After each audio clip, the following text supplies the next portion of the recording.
We have wide receiver underperformers, fantasy football 2025. Underperformers. So, top on the list, obviously, Justin Jefferson, ADP wide receiver number 2, finishes points per game, wide receiver 35. Closely behind, Brian Thomas Jr., ADP wide receiver 10, points per game, wide receiver 49, with several drops to start off the year. Xavier Worthy, ADP wide receiver 25, points per game, wide receiver 61.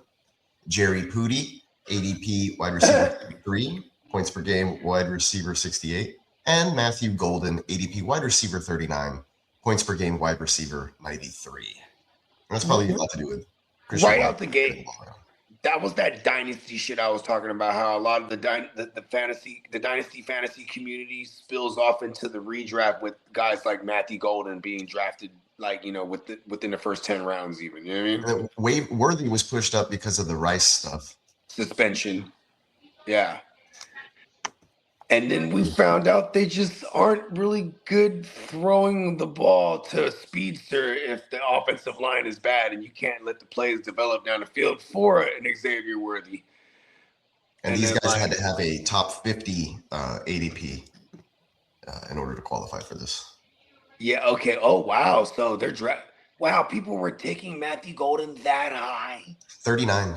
Worthy was 40. Oh, I'm sorry. Yeah, 39. And Worthy was wide receiver 25.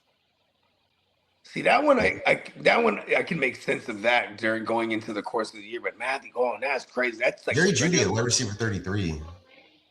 And see that I could make sense of because he finished as a WR1 the year prior, on a shitty team. So maybe people were just chasing that. Even then, that was crazy too. Jerry Jeudy like that high, fucking crazy.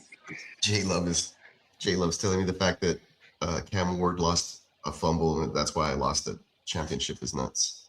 I don't even realize that that's what it came down to. Shout out to you for going to the championship with Cam Ward. Wow. Well, I had Patrick Mahomes, but he got hurt.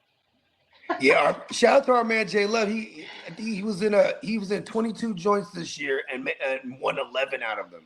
Shout out to straight 50%. Let's go. You know what I mean? Shout out to J Love. He's a true warrior. And then Malik Willis goes out there and just throws down 4 touchdowns out of fucking. Man, this league is stupid. How did I almost was one of the Willis truthers that fucking week 17. I didn't need it, luckily, but I almost did. I was like, oh fuck. I would have felt bad if I lost just by a little bit, and I was like, man, I knew I should have did Willis. I got wide receiver underperformer, honorable mention. Right here. Yeah, the modern bagpipes. They weren't very modern. I didn't want to hear those things. No, the lad, you fucked me up. I made it to my championship, the one that I did get to. I made it to, in spite of having Lad. Lad was just like a handicap every week. Like, listen, we're just gonna throw you in there. I know you're not gonna do much, but we're gonna get you one, Lad. I was trying to get him one. It's tough. Yeah, at least he's already part of the fraternity. I won joints with Lad as a rookie and made me just love him so much this year. There you go. Same thing with BTJ. No yells for the laddie. No. Yeah, no. Saving the voice. No, he doesn't deserve the voice. Any other wide receiver? The laddie. Fuck it, we gotta give him one.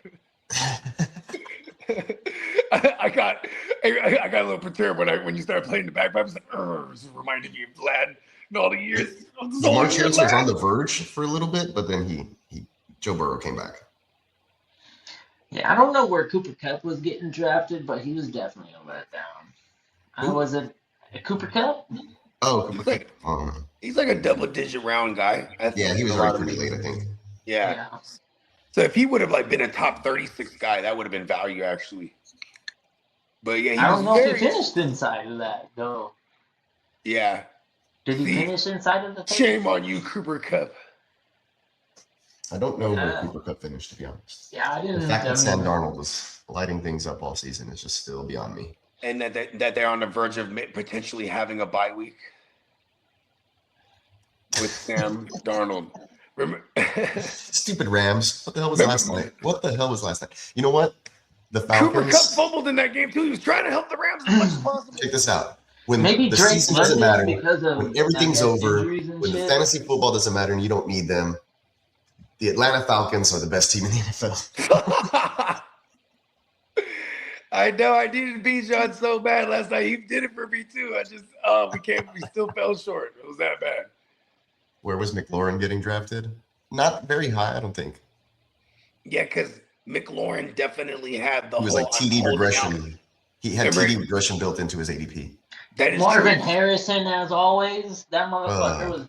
Fuck he was supposed to be a value and drafted where he was being drafted where he should have finished, and then he didn't even hit that. I don't think. Yeah, so now we're mad at him again. Yeah, the ADP differential wasn't so great to where. Yeah, those are still good mentions. That was another good mentions. That was a bad fucking. Disappointing. Garrett Wilson, that's another bad one.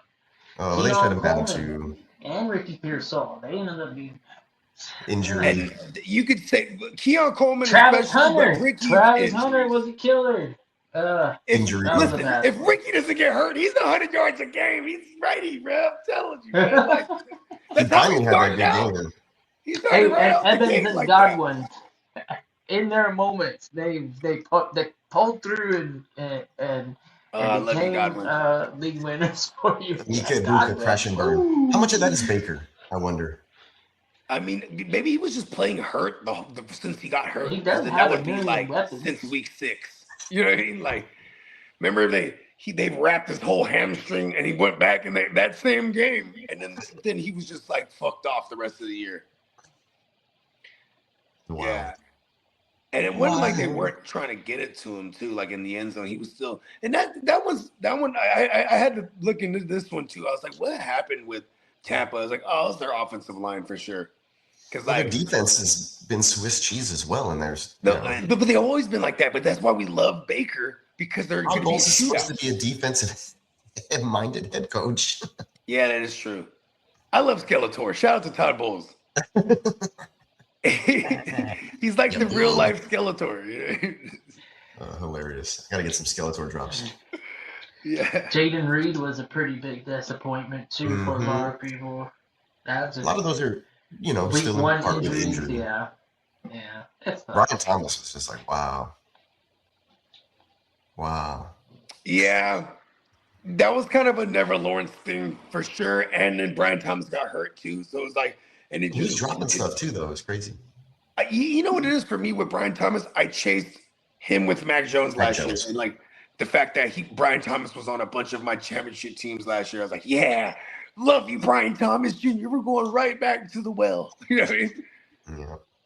Yeah, or even Drake London. That was it felt like we were hitting until he got hurt. Then he played hurt. And then it was just like they should have put him on the IR early. And then, Penix dies, and then all that happened. You know what I mean? Like, it was just Penix, I forgot he got it. Yeah, Penix was done, like, I think week 5 or 6, whatever it was.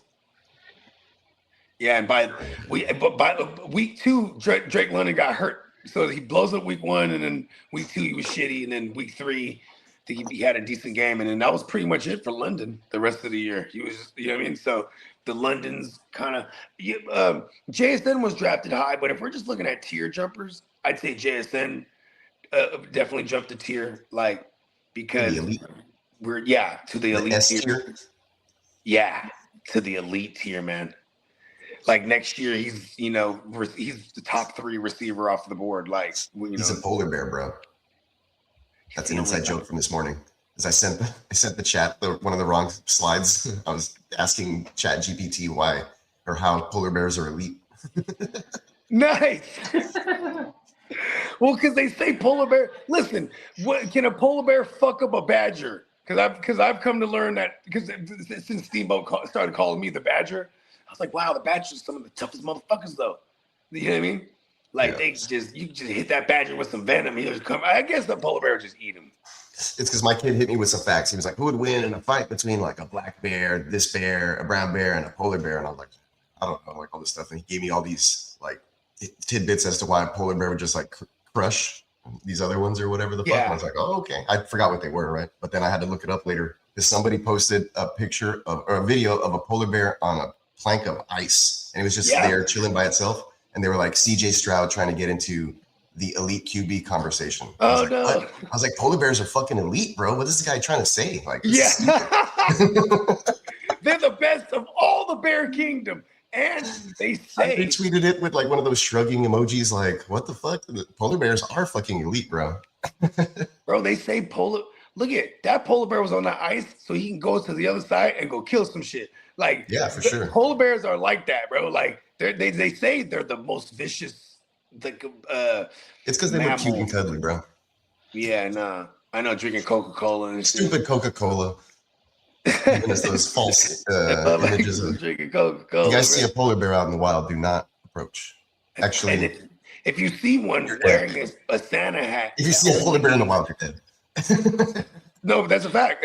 And listen, if you see a polar bear wearing a Santa hat, that means he just ate Santa, bro. Like, you know what I mean? Like, it's not friendly. Yeah, if you're anywhere in bear country, they don't really typically wander into your backyard. Although some black bears and like smaller, trash out and stuff. Apparently, if you live in Jersey. If you live in Jersey, the black bear, the black bear has become. I think they made it long now, all season long now, to shoot these fuckers because they're raiding like the neighborhoods now and like going through the garbages. They're like the deer in certain neighborhoods. That's how crazy. Shit, they're over there trying to eat some deer too. Oh yeah. No, they're eating out of the same can. Let's move into it's like, you know, when you watch the Serengeti fucking plains and there's a big ass lake and all the animals drink the water and they're like, all right, there's some sort of truth. This is like a safe zone. Nobody's gonna fuck up everybody except for the crocodile. Crocodile says everything goes. But everybody else chill. I'm trying to get some drink here. Those are crazy. Yeah, that's true. There's like an unspoken truce, like for a bit. Like we all need to survive off this water, and then we'll reset. Yeah, I've seen it before in National Geographic.